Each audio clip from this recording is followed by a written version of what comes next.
Hello guys, welcome to our channel Tuition at Home। तो guys, पिछली class में हमने स्टडी किया था non verb sentence. Non verbal sentence. Non verbal sentences वो सेंटेंस होते हैं जिनमें वर्ब नहीं आते। वर्ब मतलब जिनमें वर्ब यानी कि एक्शन नहीं आती, कोई कार्य नहीं आता, ऐसे सेंटेंसेस को नॉन वर्बियल सेंटेंस बोलते हैं। फॉर एग्जाम्पल, जैसे मैं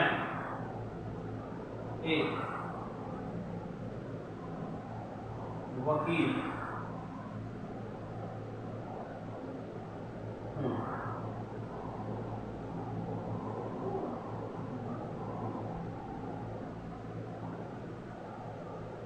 तो भाई वकील हूँ, कोई काम हो रहा है इसमें, कोई एक्टिविटी है, तो क्लियर है कि इसमें कोई काम नहीं हो रहा है, कोई एक्टिविटी नहीं है। मैं एक वकील हूँ, बस हूँ, मतलब कोई काम नहीं है। ऐसे सेंटेंस नॉन वर्ब सेंटेंस। और ले सकते हैं जैसे मैं एक टीचर हूँ, तो बस टीचर हूँ, कोई काम नहीं कर रहा। मैं एक स्टूडेंट हूँ, और क्या हो सकता है, वह एक सुंदर लड़का है, वह एक सुंदर लड़की है, या कोई भी ऐसा सेंटेंस जिसमें कोई काम ना हो, वह मेरा दोस्त है। तो इनमें कोई काम नहीं हो रहा है, कोई एक्टिविटी नहीं हो रही है, इसलिए ये सेंटेंस नॉन वर्ब वाले सेंटेंस कहलाते हैं। Non verbal sentence. वर्बल कौन से होते हैं? वर्बल सेंटेंस जिनमें कोई वर्ब लगे।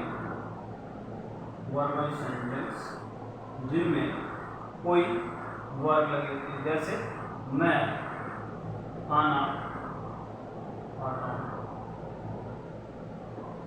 तो खाना खाता हूँ, तो इसमें खाने का काम हो रहा है, एक्शन है, वर्ब है, इसलिए ये सेंटेंस वर्बल हुआ। जैसे आप स्कूल जा रहे हैं, स्कूल जा रहे हो, आप स्कूल जा रहे हो, तो इसमें भी एक्शन वर्ब है, काम हो रहा है। क्या काम हो रहा है? जाने का। कौन सा काम हो रहा है इसमें? जाने का, यानी कि स्कूल जा रहे हैं, तो जा रहा, ये काम है इसमें। आप स्कूल जा रहे हो, यानी कि आप एक काम कर रहे हो, जाने का। इसमें एक एक्टिविटी हो रही है, एक कार्य हो रहा है, वो एक्टिविटी, वो कार्य, वो वर्ब।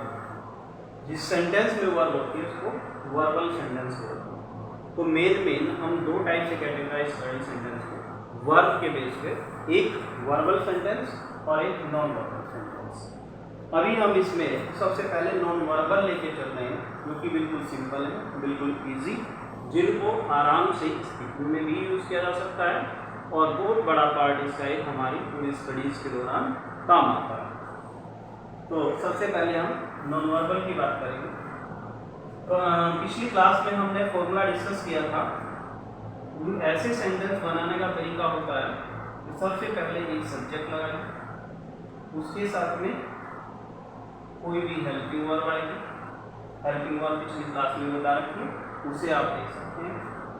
प्लस में एक नॉन वर्ब वाला वर्ड है, जो नॉन वर्बियल वर्ड है, नॉन वर्ब। ये नॉन वर्ब वर्ड में क्या हो सकता है, उसके मैंने 4-5 टाइप बताए थे पिछले वाली वीडियो में, उनमें से एक वर्ड हम यहाँ पे यूज करें। बस एक इतनी सी स्ट्रक्चर होती है, इसी स्ट्रक्चर से हम पूरा सेंटेंस नॉन वर्बल वाला बना सकते हैं, डेवलप कर सकते हैं। जैसे कि एक एग्जाम्पल हमने यहाँ पे लिया है, मैं एक वकील। इस सेंटेंस को हमें बनाना है, ट्रांसलेट करना है, कैसे बोलेंगे?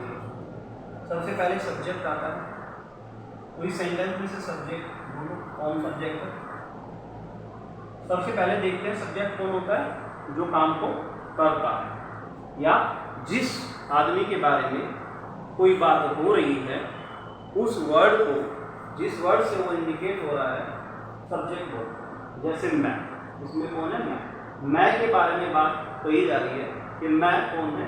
एक वकील हूँ, यानी कि मैं एक वकील हूँ, तो बात मेरे बारे में हो रही है, तो मैं सब्जेक्ट। इस वाले सेंटेंस में आप स्कूल जा रहे हैं, तो आपके बारे में बात हो रही है, तो सब्जेक्ट कौन हुआ? आप, यानी कि आप काम कर रहे हैं। वर्बल वाले में जो काम करता है वो सब्जेक्ट होता है।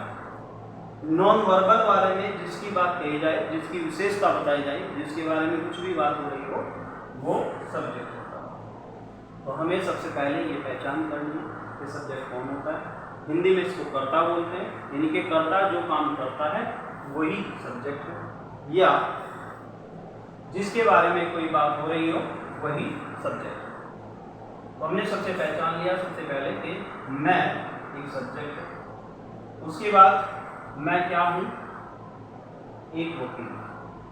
ये एक वकील वर्ड हमारा नॉन वर्ड है।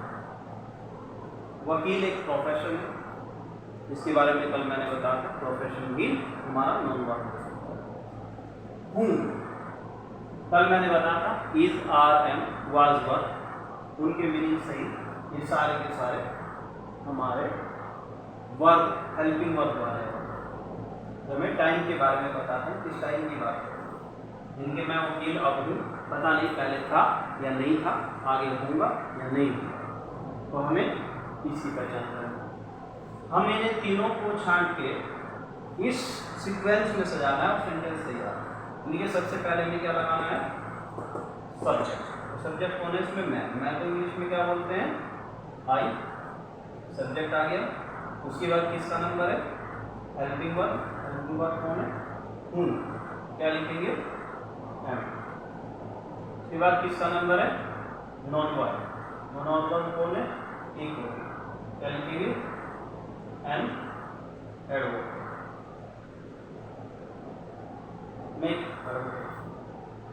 सेंटेंस बन गया, आई एम एन एडवोकेट। मैं एक एडवोकेट, राइट। एक वकील हूँ, एक एडवोकेट हूँ, इस तरह से सेंटेंस बन गया। अब अगर मान लो हमें बोलना हो मैं एक वकील नहीं हूँ, मैं एक वकील नहीं हूँ, तो ऐसे सेंटेंस का इलाज करने के लिए क्या होता है? जो हेल्पिंग वर्ब होती है उसी के पीछे नॉट का इस्तेमाल हो जाता है। You have to use not after helping verb और नेगेटिव सेंटेंस कंप्लीट हो जाएगा। जैसे कि हमें बनाना हो मैं एक वकील नहीं हूँ, क्या लिखेंगे? आई एम, और इसके बाद क्या आ जाएगा? Not. I am not an advocate. बाकी सेंटेंस सेम रहेगा। Got it? इसके बाद अगर सेंटेंस क्या वाला आ जाए कि क्या मैं एक वकील हूँ, तो ये देखो सेंटेंस आ जाए क्या मैं एक वकील हूँ, क्या मैं एक वकील हूँ। ये सेंटेंस आ गया। यानी कि क्वेश्चन पूछ लिया शुरू में ही क्या, और आंसर इसका यस या नो में आता है। ये यस या नो टाइप के क्वेश्चन होते हैं।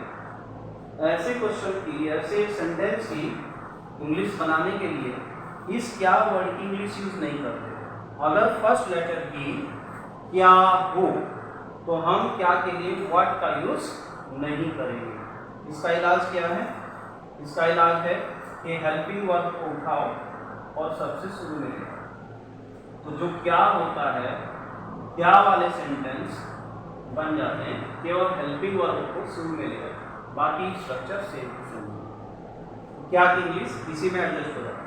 जैसे इस सेंटेंस के को देखिए, मैं एक वकील हूँ, आई एम एन एडवोकेट, और अगर मैं ये बना दूँ इसका क्या मैं एक वकील हूँ, तो क्या कहूँगा? मैं सिर्फ हेल्पिंग वर्ब को उठाऊंगा और आगे लिखूंगा।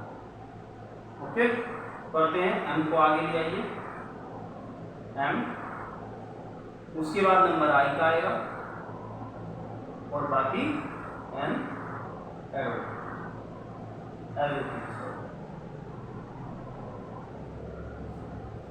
क्वेश्चन मार्क लगाएंगे वरना सेंटेंस गलत होगा। एम आई एन एडवोकेट, क्या मैं एक वकील हूँ? Am I an advocate, right? ऐसे बोलेंगे। क्या मैं एक वकील। अच्छा, इसमें भी अगर नहीं आ जाए, क्या मैं एक वकील नहीं हूँ, कोई डाउट है भाई, क्या मैं एक वकील नहीं हूँ, मैं ये काम नहीं कर सकता, मैं तुम्हारा केस नहीं लड़ सकता, बताइए क्या मैं एक वकील नहीं हूँ।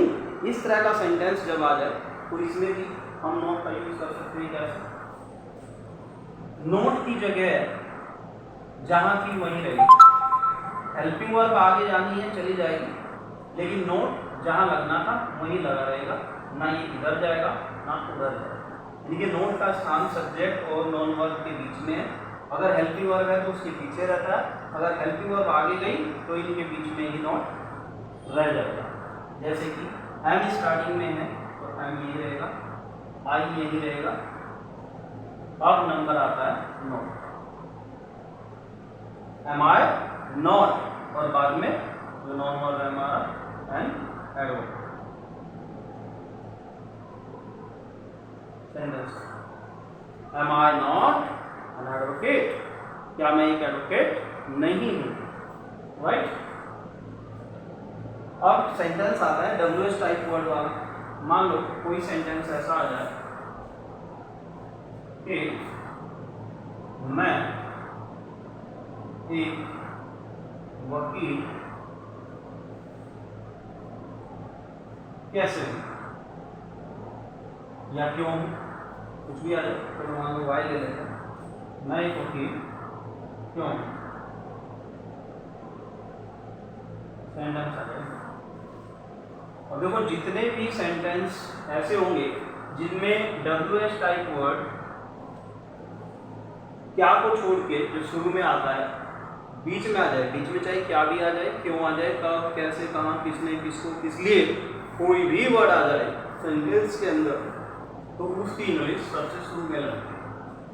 मतलब अगर कोई WH टाइप वाला सेंटेंस हो तो WH टाइप वर्ड सेंटेंस का राजा होता है और ये सबसे पहले लगता है, बिल्कुल स्टार्टिंग में लगता है।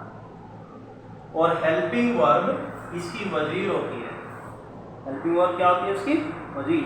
तो राजा और राजा के साथ में वजीर, यानी कि हेल्पिंग वर्ब जरूर रहेगी साथ साथ, ठीक है। सबसे शुरू में WH टाइप वर्ड और उसके साथ हेल्पिंग वर्ब, ठीक है। वो बात अलग थी इसमें, जब क्या वाला सेंटेंस था WH टाइप वर्ड नहीं था, केवल हेल्पिंग वर्ब शुरू में थी, लेकिन जब राजा आ गया यानी कि WH टाइप वर्ड आ गया तो हेल्पिंग वर्ब भी रहेगी और WH टाइप वर्ड भी, दोनों साथ रहेंगे बाकी स्ट्रक्चर से। तो यहाँ पे क्यों की इंग्लिश हम सबसे शुरू में ले आएंगे, क्यों को बोलते हैं कि इसमें वाई, और इसमें लगने वाली हेल्पिंग वर्ब वो भी आगे ही रहेगी एम, ठीक है। WH टाइप वर्ड और हेल्पिंग वर्ब दोनों के दोनों स्टार्टिंग में। उसके बाद में सेम स्ट्रक्चर जो आगे है सब्जेक्ट, ये आगे चला गया तो इसका नंबर आगे सब्जेक्ट का, तो why am I. Helping verb आगे जा चुकी है नॉन वर्ब सीधा, कौन है? वकील। तो why am I an advocate, मैं एक वकील क्यों हूं। Why am an advocate speaking में यूज कर सकते हैं आप इसको, मैं एक वकील क्यों। देखो थिंकिंग में इंग्लिश आती है, स्पीकिंग थिंकिंग से होती है, तो सोचिए मैं एक वकील क्यों, तो why am an advocate, why am an advocate आप इसे बोल सकते हो। फिर मैं एक वकील क्यों नहीं हूं, इसमें भी आ जाए नहीं, कैसे लिखेंगे? मैं एक वकील क्यों नहीं हूं, मान लो यहाँ पे नहीं आ जाए, फिर क्या करेंगे? स्ट्रक्चर सेम रहेगी। नहीं का मैंने इलाज बता रखा आपको कि हेल्पिंग वर्ब अगर है तो उसके पीछे नोट आ जाए, राइट। लेकिन अगर हेल्पिंग वर्ब आगे चली गई तो जाने दो, नोट जहां मैंने बोला था वहीं रहेगा, ये ना उधर जाएगा ना इधर जाएगा, ठीक है। अंदर का पैर होता है नोट, जहां एक बार टिक गया बस टिक गया, वहां से हटेगा नहीं। तो भाई वाई एम आई और इसके बाद आई के जस्ट बाद, सब्जेक्ट के जस्ट बाद नोट का नंबर है, तो हम यहाँ पे लिखेंगे नोट। और उसके बाद नॉन वर्ब another।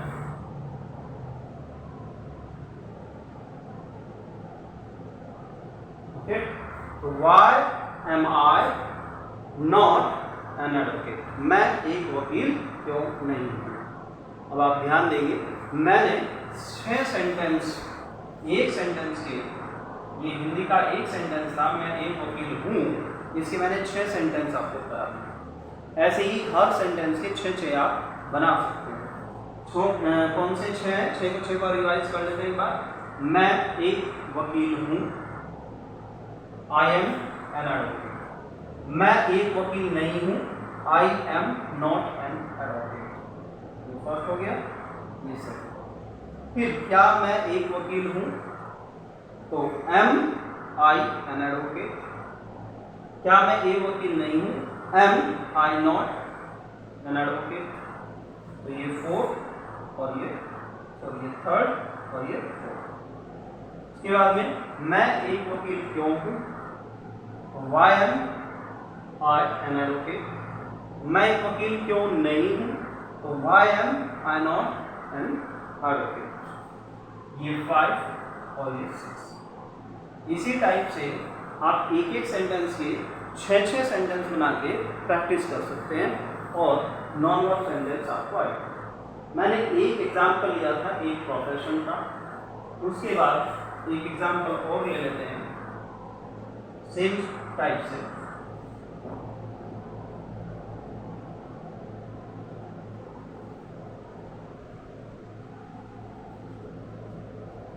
जैसे कि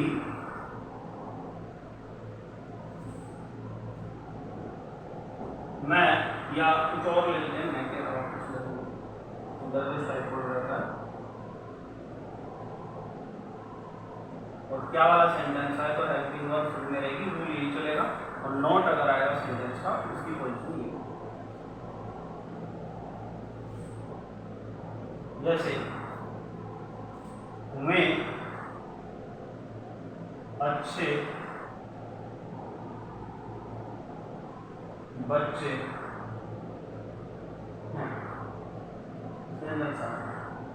सबसे पहले वही हमें पहचान करनी है, इसमें सब्जेक्ट क्या है? नहीं। उसके बाद नॉन वर्ब क्या है? अच्छे बच्चे। हेल्पिंग वर्ब क्या है? हैं। और है को इंग्लिश में क्या बोलते हैं? आर। इसी स्ट्रक्चर में सेम हमें सेंटेंस बनाना है। वे अच्छे बच्चे हैं, तो सबसे पहले पॉजिटिव वाली, ये पॉजिटिव सेंटेंस रहता है नॉर्मली, इसमें नॉट नहीं आता। सबसे पहले सब्जेक्ट लगाना, सबसे पहले वे को क्या बोलते हैं? दे। सब्जेक्ट हुआ, सब्जेक्ट के बाद हेल्पिंग वर्ब, हेल्पिंग वर्ब क्या आएगी? हैं, यानी कि आर। हेल्पिंग वर्ब के बाद नॉन वर्ब, नॉन वर्ब क्या? अच्छे बच्चे। अच्छे बच्चों को क्या बोलेंगे? Good children. तो दे आर गुड चिल्ड्रन, वे अच्छे बच्चे हैं, हम बता रहे हैं किसी को। और वे अच्छे बच्चे नहीं हैं, ये बताना हो हमें, तो सिर्फ नॉट लगाएंगे और कहाँ जाएगा?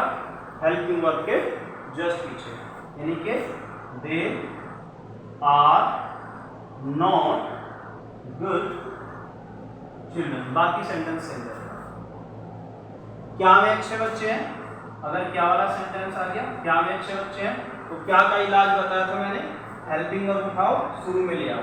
क्या वाले सेंटेंस में क्या का इलाज हो जाएगा, यानी कि क्या वे अच्छे बच्चे हैं, तो हम शुरू में ले आएंगे हेल्पिंग वर्ब। क्या है हेल्पिंग वर्ब? देखो यहाँ पे एम आई की हेल्पिंग वर्ब, यहाँ पे हेल्पिंग वर्ब है आर, तो यहाँ पे हमें आर को आगे लाना है, तो हम आर को आगे ले आते हैं, कैपिटल लिखेंगे आर दे। हेल्पिंग वर्ब आगे लाते ही सब्जेक्ट और उसके बाद में noun, are they good children. बाकी सेंटेंस सेम, चेंज यही होता है सिर्फ स्ट्रक्चर में, पीछे का सेंटेंस सेम रहता है। उसके बाद में क्या वे अच्छे बच्चे नहीं है, इसमें भी नोट लगाना है, तो आर दे और नॉट, हेल्पिंग वर्ब आगे चलेगी, नॉट वही रहेगा, तो are they not good children. हमेशा याद रखना, नॉट कभी भी सब्जेक्ट को क्रॉस करके इधर नहीं आएगा और नॉन वर्ब को या वर्ब को क्रॉस करके इधर नहीं जाएगा। हेल्पिंग वर्ब के जस्ट पीछे हो सकता है। अगर हेल्पिंग वर्ब आगे चली गई तो जाने दो, नॉट वही का वही रहेगा। कई बार स्पीकिंग के पर्पज से हम लोग नॉट को आगे बोल सकते हैं, बोल देते हैं, लेकिन वो ग्रामेटिकली प्योर नहीं होता, क्योंकि हमें एग्जाम्स लिखने हैं तो हमें याद रखना है कि नॉट को सब्जेक्ट के बाद ही यूज करें। प्रॉपर तरीका यही है। अब बात करते हैं वे अच्छे बच्चे क्यों हैं। हम क्यों वाला सेंटेंस ले लेते हैं। क्यों वाले में स्टार्टिंग में क्या लगाएंगे, WH टाइप। क्यों को क्या बोलते हैं, वाई, ठीक है। उसके बाद में मैंने बताया था ये राजा होता है जिसके साथ वजीर भी रहेगा, यानी कि हेल्पिंग वर्ब भी रहेगी। तो वाई के साथ में हेल्पिंग वर्ब भी रहेगी, यानी कि आर। Got it. तो वाई आर, और उसके बाद का बचा हुआ sentence they. Why are they good children, वे अच्छे बच्चे क्यों। अब इसी का बना दो, अच्छे बच्चे क्यों नहीं। तो सिर्फ नॉट की एक जरूरत पड़ेगी और वो नॉट यहाँ होता है। और क्यों आगे गई, why are they not good children. बाकी सेंटेंस आई होप आप समझ गए होंगे।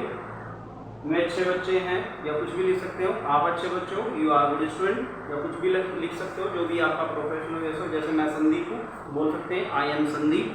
आपका नाम मान लो मोनू है, यू आर मोनू या आई एम मोनू, जो भी आपको बोलना है इस टाइप से आप बोल सकते हो। पास्ट में भी जैसे वो आज है, मान लो किसी के ग्रैंडफादर एक डॉक्टर थे, मान लो ग्रैंडफादर डॉक्टर थे और वो अब नहीं रहे। कैसे बोलते हैं, हम लिख सकते हैं मेरे ग्रैंडफादर, यानी कि क्या बोलेंगे, दादा। मेरे दादा एक क्या थे, डॉक्टर थे। डॉक्टर एक शॉर्ट में लिख देते हैं। तो देखो मेरे दादा, सब्जेक्ट कौन है, मेरे दादा। किसके बारे में बात हो रही है, मेरे दादा के बारे में। क्या थे, एक डॉक्टर। तो नॉन वर्ब क्या है, डॉक्टर, उनका प्रोफेशन है। फिर हेल्पिंग वर्ब, सब्जेक्ट सबसे पहले क्या आ जाएगा, माई। दादा को क्या बोलेंगे, ग्रैंडफादर, ये सब्जेक्ट हुआ आपका। उसके बाद हेल्पिंग वर्ब का नंबर है थे, तो वर लगा दो जी नहीं, ये हम रेस्पेक्ट से थे बोल रहे हैं। वैसे मैंने वर का मीनिंग थे बताया था पिछली क्लास में, लेकिन ये भी हमें कॉमन सेंस से समझना है कि जो सब्जेक्ट है वो सिंगुलर है या प्लूरल है, ठीक है। तो सब्जेक्ट ग्रैंडफादर हमारा सिंगुलर होता है, इसलिए हम कॉमन सेंस से यहाँ पे वाज यूज करते हैं। हिंदी में बोलने में थे यूज करते हैं, लेकिन इंग्लिश में लिखने में वाज यूज होगा क्योंकि सिंगुलर है। तो माई ग्रैंडफादर वाज डॉक्टर, यानी ए डॉक्टर, एक doctor. My grandfather was a doctor, और वह एक डॉक्टर नहीं थे तो क्या बनेगा, माई grandfather was not a doctor. क्या मेरे ग्रैंडफादर एक डॉक्टर थे, तो शुरू में क्या आ जाएगा, वाज उठाएंगे, यहाँ आ जाएगा हेल्पिंग वर्ब, तो बोलेंगे was my grandfather A doctor. और इसके बाद बात करते हैं, अगर हम क्या वाला सेंटेंस बनाएं, क्या नहीं थे, तो was my grandfather not a doctor. फिर क्यों थे, तो वाई शुरू में आ जाएगा, और ये हेल्पिंग वर्ब भी शुरू में आएगी क्योंकि राजा के साथ बजी। तो why was my grandfather A doctor, और नॉट भी लगाना हो तो why was my grandfather not a. इस टाइप से 6 के 6 सेंटेंस तैयार हो जाते। तो आपको होमवर्क में कुछ सेंटेंस पढ़ने हैं, प्रैक्टिस कर लेना, हो सके तो कमेंट कर देना अगर कुछ समझ में ना आए। जैसे कि एक प्रोफेशन होता है एस्ट्रोलॉजिस्ट, ये एस्ट्रोलॉजिस्ट होता है। जो एस्ट्रोलॉजिस्ट एक साइंस होती है जिसमें किसी फ्यूचर वगैरह के बारे में बताते हैं, नक्षत्र विज्ञान बोलते हैं इसको। क्या आप एस्ट्रोलॉजिस्ट हो या आपके फादर ग्रैंडफादर कोई एस्ट्रोलॉजिस्ट हैं, घर में कोई, ऐसे आप इस पर सेंटेंस बना सकते हैं। और क्या बोल सकते हैं इसमें, मान लो कोई इंजीनियर है तो लिख सकते हैं इंजीनियर, क्या आप इंजीनियर हैं, या वो इंजीनियर थे नहीं थे, इस टाइप की सेंटेंस आप लिख सकते हैं।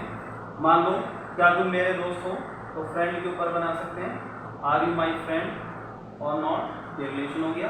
वो मेरे फादर हैं, फादर पे बना लो। वो मेरे सिस्टर है, सिस्टर पे बना लो, या मेरी सिस्टर नहीं है। इस टाइप से रिलेशंस पे मैंने 5-4 चीज़ बताई थी आपको, रिलेशंस बताए थे, नाउन कोई भी नेम्स बताया था, कोई उनकी पोजीशन पद बताई थी। मान लो कोई क्लर्क है तो एक पद है, कोई लेफ्टिनेंट है, सेना में कोई कर्नल है, तो इस टाइप के जो पद हैं, और कोई मिनिस्टर वगैरह है। या इसके बाद में आते थे वोकेशन प्रोफेशन, जैसे कोई टीचर है, डॉक्टर है, बिजनेसमैन है, कोई इस टाइप की चीज़ें आ जाती हैं। और एक बताता मैंने सिचुएशंस, जो कंडीशंस दशाएं, जैसे कोई घबराया हुआ है, पैनिक है, हैप्पी है, खुश है, सैड है, क्या आप दुखी हो, आर यू सैड, क्या आप दुखी हो तो क्या बोलेंगे आपके लिए यू, और आर यू सैड, क्या आप दुखी हो, यू आर सैड, तुम दुखी हो। तो इस टाइप से आप प्रैक्टिस कर सकते हैं, सारे सेंटेंस इसी टाइप से बन जाएंगे, एक एक के 6-6 बार। I think it's enough for today. Thank you.